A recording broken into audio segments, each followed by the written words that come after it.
All right, welcome back to Problem Solver Politics. I'm your host, Cardin Ellis, with Cody the Oracle. Hey, everyone. How you doing? And today we've got an intriguing podcast about Richard Nixon and the first attempt at UBI that we had here in America that actually successfully passed the House vote. And according to most political scientists at the time that were familiar with the views of the Senate, thought it was on its way to pass the Senate, but the way the bill was killed and support for it from Richard Nixon died during the influential years of Milton Friedman, who we have often quoted as support for UBI, aka the Freedom Dividend, in this podcast series. So before we go any farther, though, we give credit where credit is due on this channel, and it's time to give credit to Doran Wynn, okay? One of our subscribers actually wrote us a very interesting comment. They said, one observation, still one unanswered question. Observation, the candidates' variations, leave the power of the Freedom Dividend basically in control of the government. So who's to say they're not going to abuse it? I'm paraphrasing here.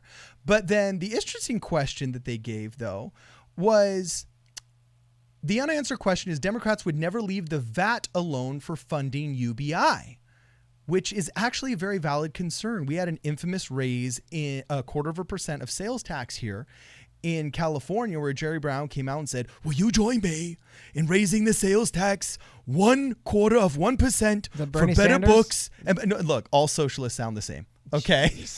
Jeez. So, and he said, to help with books and desks and pencils and the whole nine yards. We all said, yes, education's important, and we all voted for it.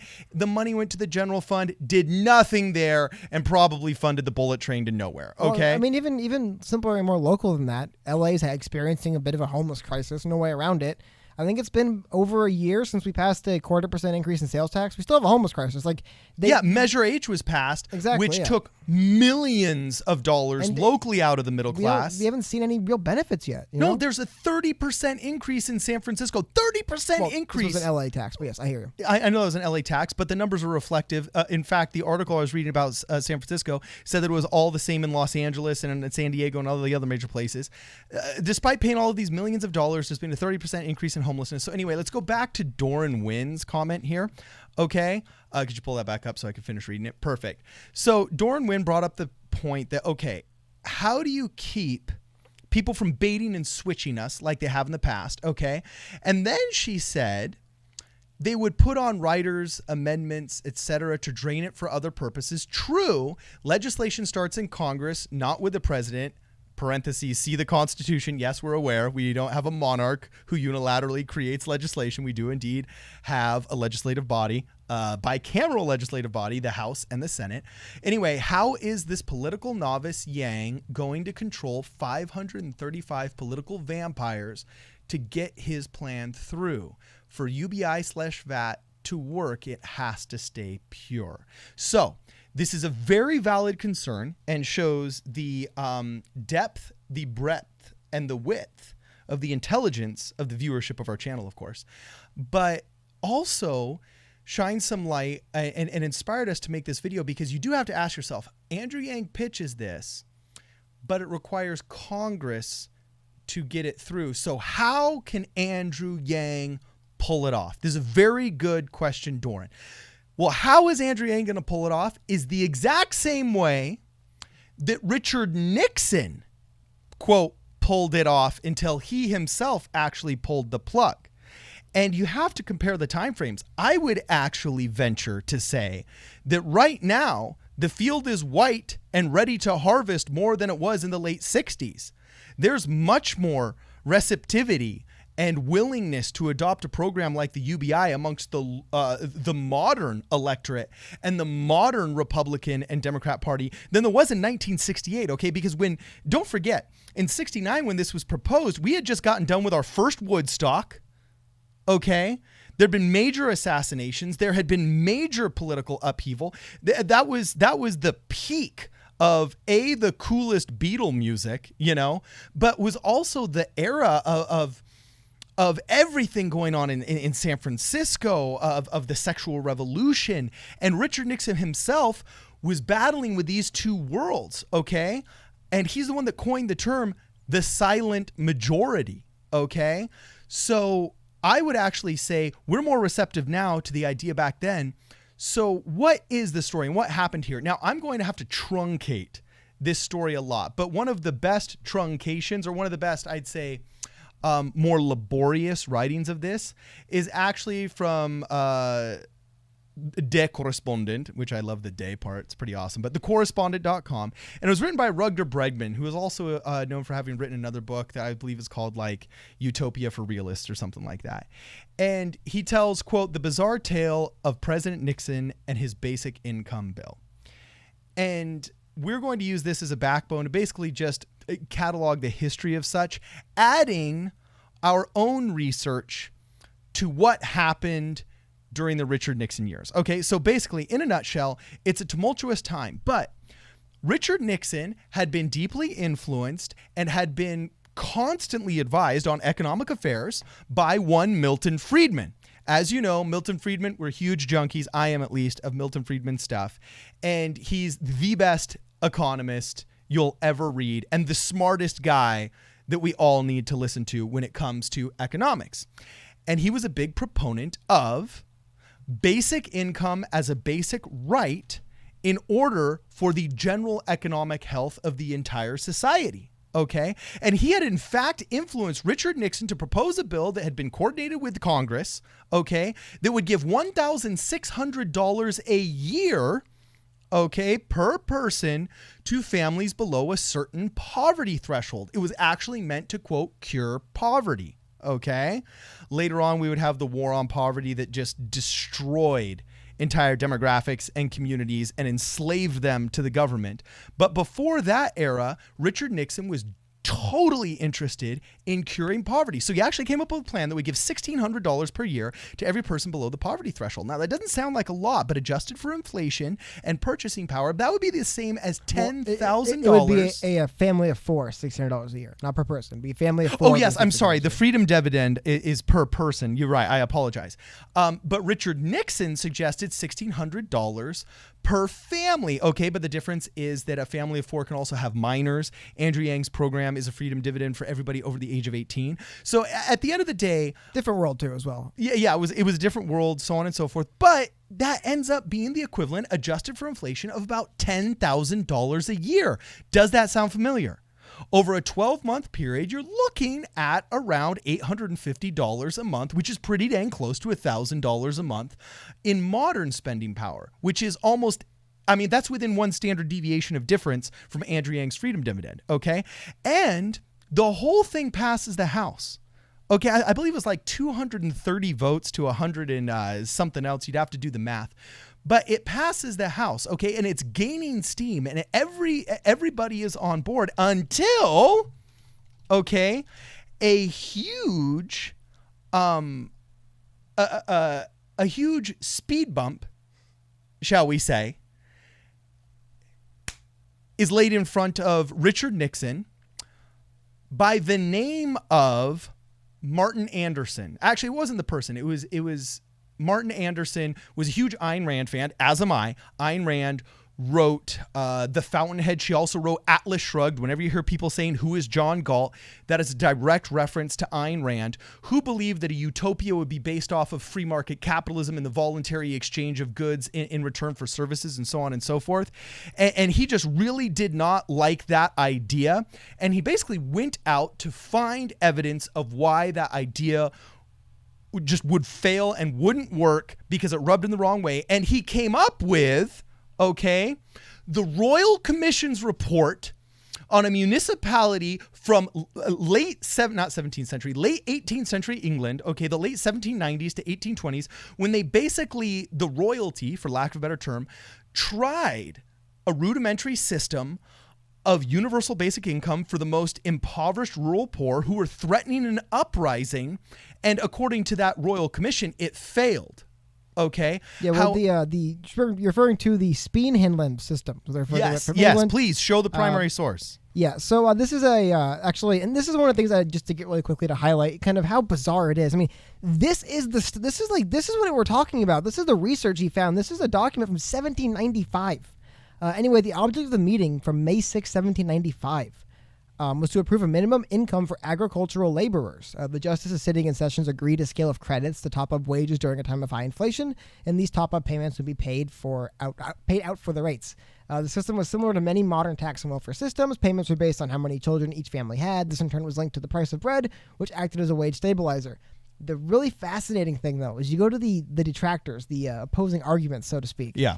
And this is from the 18th century. The system has caused much debate since its abolition. At the time, right-wing commentators lamented its validation of the poor, believing it would stifle innovation in agriculture and also encourage the laboring classes to breed.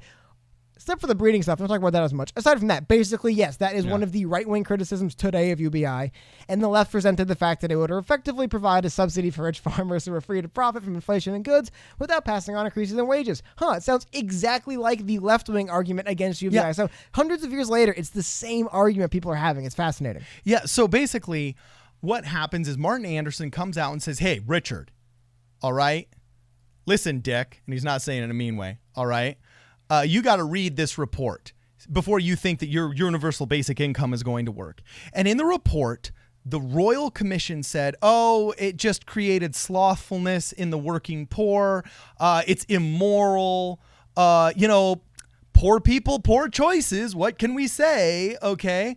But future studies done after the 1960s into this report, which has now been quoted all over academia and economic theory, okay, has yielded some very interesting results. First off, when you actually look at the original questions, not only were the questions very, very leading and meant to basically give a certain answer. This is why now in American courts, when you're watching all of the court shows, they say, no, that's leading the witness. And they have to, rephrase their question. All of the questions, not only did they lead the witnesses, but less than 10% of the questionnaires that were actually sent to get filled out by the recipients of the UBI were filled out by the recipients of the UBI. The rest, because you were oftentimes dealing with an illiterate population, were filled out by the local municipality's elite and their clergy. And the clergy didn't like the idea of free money being given out to all of these rural poor. Okay, the thresher had just been invented.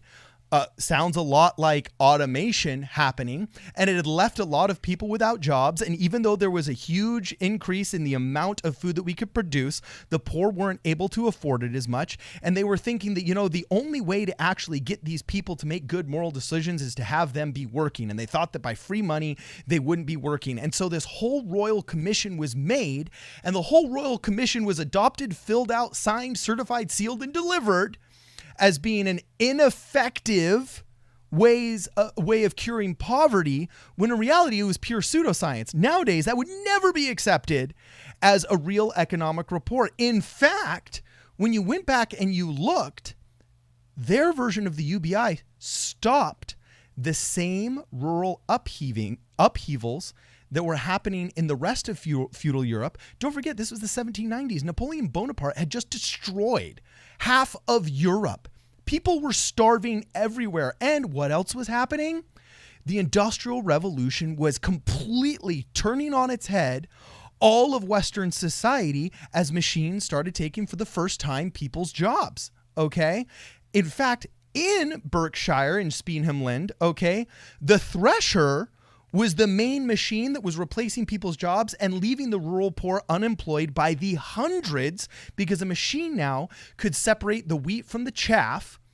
Okay, one machine could do what 50 other men were doing out in the field. So anyway, this report, which spoke negatively with many of the general tropes spoken out against the poor, that honestly, this is where I really bristle and fight back on my own party. I cannot stand how Republicans kind of think, oh, well, you got to get a job first. Job cures homelessness, so on and so forth, because they don't realize 1/3 of these guys, their minds are gone. They just need help. They need to be taken care of by society.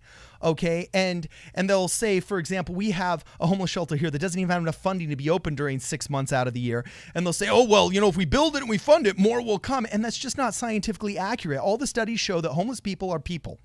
And just like you don't feel like moving to Tibet or to Guam or even to Oregon, unless you're familiar with it for no good reason, just because they open a great homeless shelter in Poughkeepsie, you're not going to have a bunch of homeless people moving to Poughkeepsie, because people are people. They want to stay where they're familiar. Okay, the homeless of Los Angeles generally want to stay in Los Angeles. The homeless of Tampa, Florida generally want to stay in Tampa, Florida. And the homeless of New York City that grew up in New York City generally want to stay in New York City. Okay, but this Martin Anderson, with this study from the early 1800s to the late 18th century, basically in short order changed Nixon's mind to such a degree that he actually amended the bill saying, you know what, you have to go and sign up with the Department of Labor if you want this $1,600 a year. And he amended the legislation. Okay, not amended it, but amended his support to the legislation requiring that. And all of a sudden you started getting a rebirth of this old trope that poor people, poor decisions. If they're poor, it's because they're lazy. Even though Milton Friedman himself said the definition of poverty is simply that you're strapped for cash. Give the person cash, and then you will actually improve their life, and they won't be impoverished anymore. And to prove it, they actually did some studies. There was a notorious study in Denver that was done, okay? They actually tried it in Denver. They tried it in Baltimore. They tried it in many different places because 1,200 different economists had actually signed on to a letter by the New York Times that said, not only are we well within the nation's economic and fiscal capacity to do this, but the country will not have met its responsibility until everyone in the nation is assured an income no less than the officially recognized definition of poverty, all right? And so in order to basically prove the theory, okay, tens of millions of dollars were budgeted, I'm quoting from the study here, to provide a basic income for more than 8,500 Americans in New Jersey, just like Andrew Yang is doing the family in New Hampshire and the family in Iowa. Our government actually gave 8,500 citizens the UBI, okay? And the same, 8,500 Americans in New Jersey, Pennsylvania, Iowa, North Carolina, Indiana, Seattle, and Denver, all right, were part of a large-scale social experiment to basically see if this universal basic income worked. And guess what? They want to know three things. Would the people be significantly, would they work significantly less if they received a guaranteed income? Would the program be too expensive? And would it be politically unfeasible? Guess what? No on all fronts. They did not work less. And they would not be expensive. There was some interesting data from too expensive, I should say. There was some interesting data from the Denver experiment, in fact, in which they actually did notice that young single mothers did work a little bit less, and men between the ages of 20 and 40 years old also did work a little bit less. So much so that there was actually a 9% decrease in labor. But they went back to look into the studies, and they actually found out that some of that was just mal-reporting because the guys were getting side gigs with this extra time they had from UBI. They hadn't reported the income as much. And the young mothers who were working were working that slight amount less than 10% less. It was because there was one woman who self-reported that because of this experiment, instead of being a single mother who was working a constant hourly job, actually decided to take less hours, attend night school, got her degree in Denver, and became a researcher. Because of the UBI in Denver, a single mother was able to work slightly less. And did she just sit at home on the couch? No. Was she a poor person because of poor choices? No, who knows? Maybe she was a gold star mother. Maybe her husband died in a car accident, an industrial accident, and all of a sudden she was left just to live off savings and an hourly job because that's what she had. In those days, a divorce could be devastating because your credit was all in your husband's name. The house was all in your husband's name, so on and so forth. But this woman worked all the hours she still could, except for giving herself enough time to pay a babysitter and pay tuition so she could get a better job and become a researcher. Imagine the betterment of Denver society because a single mother was able to not only just lift herself out of poverty and no longer need that UBI, but now there's another competent and credentialed researcher floating around whatever institutions need research in Denver. But what killed this, Cody? What killed it was a study. Well, actually, it was a memo. One thing I will say, though, man. A memo. No, but I will say, I can see why at the time where you're going to be proposing something, monumental, like it's a massive proposition. No one's ever really done this in the modern developed Western world like this. If you would have, I can imagine being Nixon, but I can imagine having that choice. And when you read something like almost lost their human shape. A basic income introduced not a floor but a ceiling. The pauperization of the masses. Like, dude, like this is, and actually there's a little bit further in the article. Let me see if I can highlight for you. I think when you combine that with, and I'm really quickly, I want to see if I can find it for you. Here we go. It's a brief anecdote where basically one of Nixon's friends said that he'd been reading a lot of great political thinkers and stuff, but he saw himself presented with the rare historic chance to cast out the old system, raise up millions of working poor, and win a decisive victory in the war on poverty, which sounds great.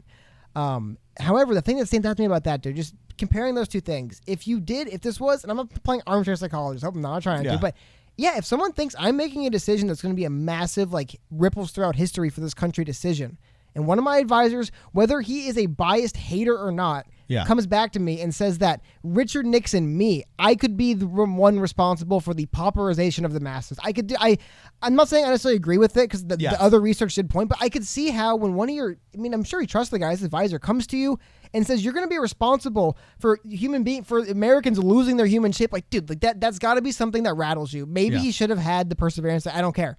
I believe I'm right. That's one study. I have other research, but I can't see, she's in quotes from this article, and the way Nixon was described around the time. Like, dude, I mean, I couldn't imagine the day I'm about to roll out a program this massive and this world changing, having one of my advisors hand me a document with stuff like that on it. I mean, like that's... Well, plus you also have to realize we were fighting communism at the time. We're in the middle of the Cold War. I think it's irrelevant to that. I think the greater thing was, Mr. President, this decision could define your legacy not as someone who ended the war on poverty, but the person who further enslaved the masses. And I think that's more what I'm saying is when you're thinking about what the future of this country is, if one of your advisors said, you're going to, dude, I mean, some of these lines, dude, whoever wrote this, by the way, the pauperization of the masses and people who almost lost their human shape, like, dude, that is some moving language. And I can see how an advisor you trust coming to you with that, saying, is that what you want to be responsible for you?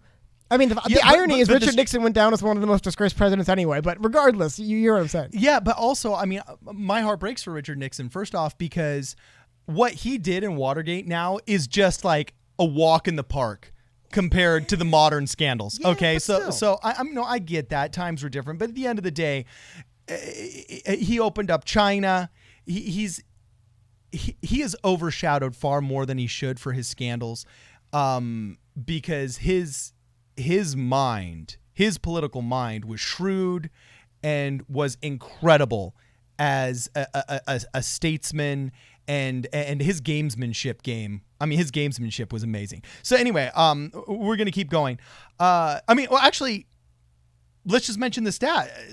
It won with 243 votes for and only 155 against. It was called the Nixon's Family Assistance Plan, FAP. So the Democrats that decided to go against the bill were technically, quote, anti-fappers. That's a real fun one. They weren't House Democrats, right? Or was he have a supermajority at the time? I'm sorry if I missed that. I don't know if he had a supermajority at the time, but basically the Democrats were heavily opposed to the plan for myriad reasons, actually. It's kind of interesting seeing what they thought about it. Many of them mentioned that, we can't pay for it. It's kind of hilarious to think of Democrats as the fiscal conservatives back then, but or the people touting fiscal conservatism back then.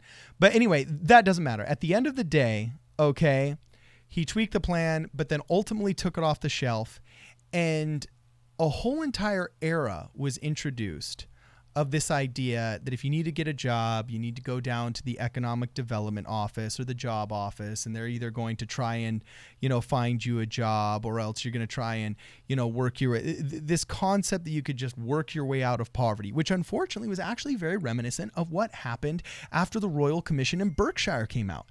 Don't forget, we're talking about around like 1830 or 1840, okay? A bunch of these poor laws, okay, that required the poor go to the workhouse was actually written about in Oliver Twist. Charles Dickens documented the extremely harsh situations where poor young men had to be taught how to pickpocket in order just to be able to make ends meet, and they would get 3 things of gruel and a slice of bread on Sundays. And there were stories of these men coming out of these rural areas that were given jobs by the government because you had to work your way. It wasn't really until Social Security was invented in the 1920s and 1930s that even giving to the poor was perceived as not necessarily a moral duty, but kind of like as a favor to the poor. And you'd hear these heart-wrenching stories of like the Dust Bowl and men who were reduced to actually trying to chew on bones that were meant to be ground up into fertilizer and so on and so forth. And so I really think it ushered in a time in Berkshire where people thought poor people, poor decisions. And I have moral opposition to that phrase, but I think we're still living at the tail end of this idea that if you're a poor person, it's because of poor decisions.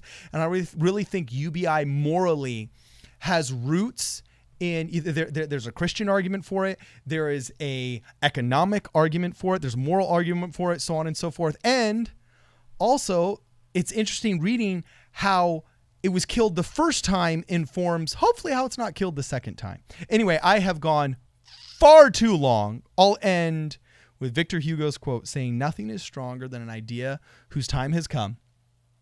We'll see if the UBI is an issue whose time has come. And I really think if Andrew Yang can't get it through, that the Republicans need to adopt this as the new limited government model, patriotic way of bettering our society and the situation of man. Do you have anything else you want to say before we end this, Cody?